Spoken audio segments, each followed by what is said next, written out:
all right, so it's hard to get autistic children to listen to you. And there are a lot of experts and professionals out there who are trying to teach parents what to do at home. And these are what I found through coaching 400 plus parents over the internet about what to do, okay, how to get them to listen, sit down, and so on. And it's usually just a very simple process. And if you master this, you can teach anything you want. It's not about what kind of toys will make a child like it and how to get them to like the therapy that you're doing. Because a lot of times, if you put on a show, turn on your inner Disney channel, that's going to take a lot of your energy, because a lot of you guys are working parents and you only have 20 minutes. So I'm just going to go ahead and tell you what I've learned. Okay. The first thing is, does your child know what they're in it for? Okay. Because if your child is at home, basically what's happening is your child didn't sign up for this, right? That's number one. Number two is their home court advantage, right? Number three is that there isn't any reason whatsoever why they would need to sit down and play with you when they don't enjoy it. Okay, so to counter all of these, the only way we're going to do it is to provide a reward. I'm going to hear in the comments now, like some of the people are like, oh my God, you're doing ABA stuff, you're traumatizing children and whatever. I don't need to talk about trauma or whatever, because all the kids that I've taught who are teenagers, teenage age and adult age, who are really on the spectrum, truly on the spectrum, those people never said anything bad about the way that their parents, the mother therapist helped them. Okay, so I'm just going to put it out there. But anyways, I digress again. You provide a reward that is contingent to the situation. Okay, and what is happening a lot of times is that if you currently don't use any rewards, you're missing out, because then you won't see the true ability of where your child is. Okay, you wouldn't know. Just last month, I think a parent also from Hong Kong, I'm from Hong Kong by the way, shout out, she was like, oh, my kid is just not performing at home, right? I bring him to therapy and whatnot, and when I come back and I try the things that the therapist says he can do, he cannot at home. And I'm like, okay, what are you doing? Are you using any rewards? I'm like, no, high fives and kisses and praise. I'm like, okay, that's suspicious, because if a child can do that in the therapy room, why won't he do it at home? And the only reason is incentive. Remember, there are only two reasons why someone, a child, an adult, or your pet wouldn't do something. Number one, they don't know how to. Number two, they don't want to. So you need to eliminate at least one of them, which is the want. So bring out the big guns, bring out your reward. So this mother in Hong Kong, she brought out the big guns and realized that, okay, he can actually do a lot more than what he usually would. And I said, look, right now we don't know where his true abilities lie, because a lot of times he's just saying whatever and he's getting whatever. And the reward is to leave the situation so that he can do his own thing. So therefore, you need to up the reward so that he wants that reward more than leaving, right? In fact, I want to find something that he's actively snatching for. That's excellent. So if we have that, then we know we've eliminated the want, and the only thing that is left is he doesn't know. Turns out he knows a lot more sounds than we anticipated. And I had her go through a list of sounds who knew which ones were good, which ones were not good. And this wasn't even provided in the speech therapy clinic. And we've got that done. The only reason is that we have something he wants. Okay. Now, to those parents who have already the rewards, right? Already have the rewards, using the rewards, and it's like, Ming, it's not working. What do I do?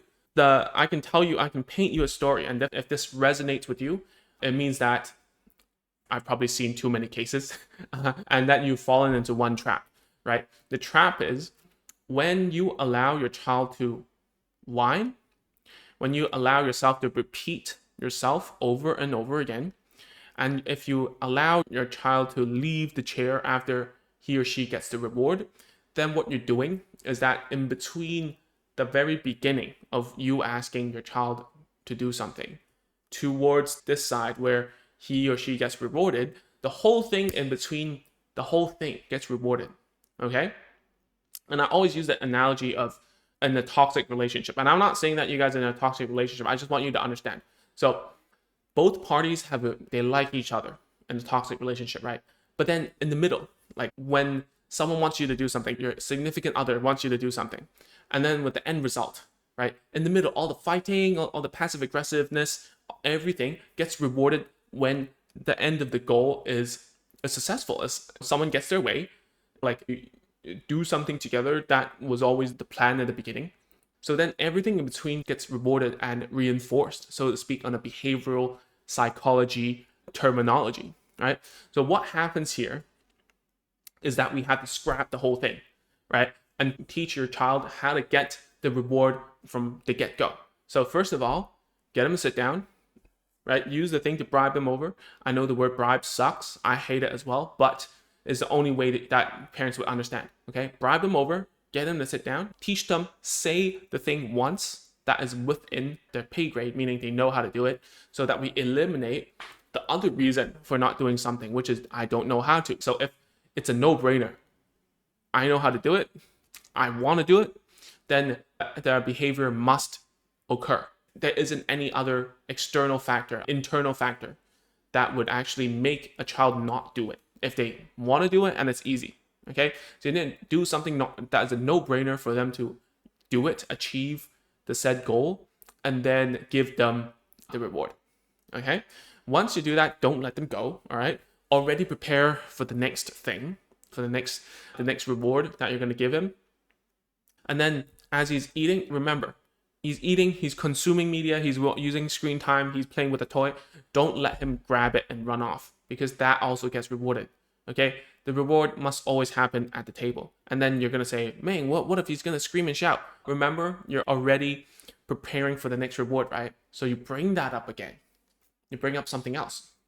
So it might be that if you're using snacks, you get more, right? If you're using screen time, then that's fine. You can pause the video and just keep him seated, right? So as you're doing all of this, you're getting ready. Or if it's screen time, you can get ready for another show. Let him choose another show. If he sits there and stuff, you need to keep on praising the whole situation. It's like, nice sitting down, nice staying with mom. Like, you're doing a great job. And then once you got the next reward ready, do another easy task. And these are micro commitments, getting you to do the correct thing. And it becomes more like, once a child understands that you are a man or woman of your word, meaning if you say something, it's gonna happen. And if I teach you something that you don't understand, I'm always gonna be there to help you. And I'm gonna control the difficulty so that you're gonna win no matter what, and you'll get the reward. There's no point in fussing around and leaving the chair and crying, whining, and flipping over and doing whatever. Okay. So a week ago, I went to a pair of coaching clients from before, but she was having some problems internally and she couldn't continue. So I actually went to her house because she's quite close to where I'm living, because it was a family friend basically. And when I got there, she did part of our coaching program and got her son to imitate some actions. Okay. Now her son is pretty severe I wouldn't say just on the spectrum. There is I am suspecting some other diagnosis here. I'm not going to share exactly what it is.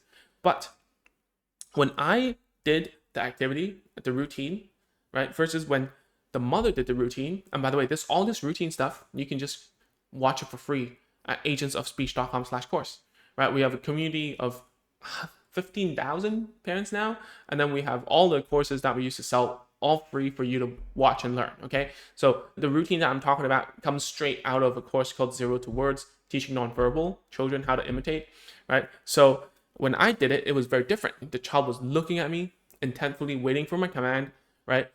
Actively wanting to get the reward, right? Actively listening and not trying anything before my command. Whereas with the mom was repeating her commands, the son was like sloping over everything. I wish I could send a video here, and I'll probably ask if I have permission to do a contrast. The biggest reason why is because I reward for compliance and not for the result. Okay, this is a huge one. A lot of parents, they praise and give rewards based on the result. So children become very results oriented, very goal driven. And if you pair that with a child on the spectrum, that's very dangerous because they're very ritualistic. Then they know rules. Rules are very unbreakable to them. So they think, I just need to do this and then I'll get it. So then the whole ritual of roll around, get off the chair, come back, and then go jump on the sofa. And then mom says the instruction like 7 times, calls my name 10 times, and then I'll get the reward. In the brain, that's how it works. And I've talked to autistic woman, right? She said, that's the only way I know, to pull someone's hand, to bite myself. And then the guy says the thing like 7 times. And then I'm like, okay, it's time for me to say it. And it's in their subconscious because they can't move past, they can't think of a better way of doing things. So then it depends on you, the parent or the therapist, to give them an easy way out. The easiest way is to reward and praise in compliancy rather than the result. So I don't care if he's going to say this word or not. I'm just going to reward and praise based on how much effort he put in. And is it the effort that I want? Okay. So let's say if you're trying to teach your child to say a simple ah like that, right? So a lot of parents will keep on saying, ah, come on, say ah, come on, Steve, ah. And then it's just like over and over again. Anyone would get frustrated. Okay. It's just if I were teaching you how to do gymnastics, let's say, or actually just a push up, right? I'll say, come on, just go down and then push up. Come on, push it, come on. And then I know you can't do a push up, but I'm still pushing you. But the real way is to teach you, right? The real way, the good way is that I should still accept a push up that is from an elevated, like on a table. That's much easier, right?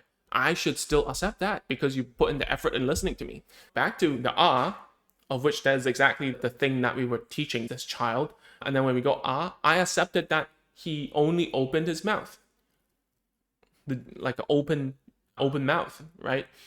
Every time he opened his mouth, I gave him a reward.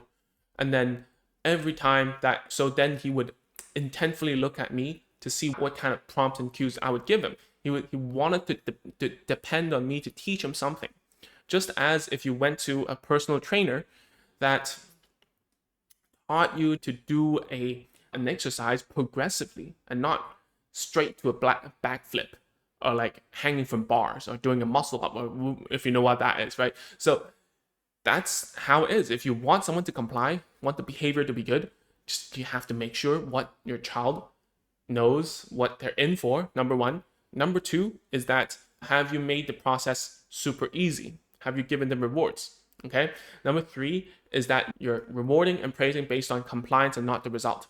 Because a lot of you guys, and I say you guys, well, of you might be like, I must teach them this. People who are watching these videos, are my videos, are parents who are doing a lot of research, who are like super like rabbit hole diving people, right?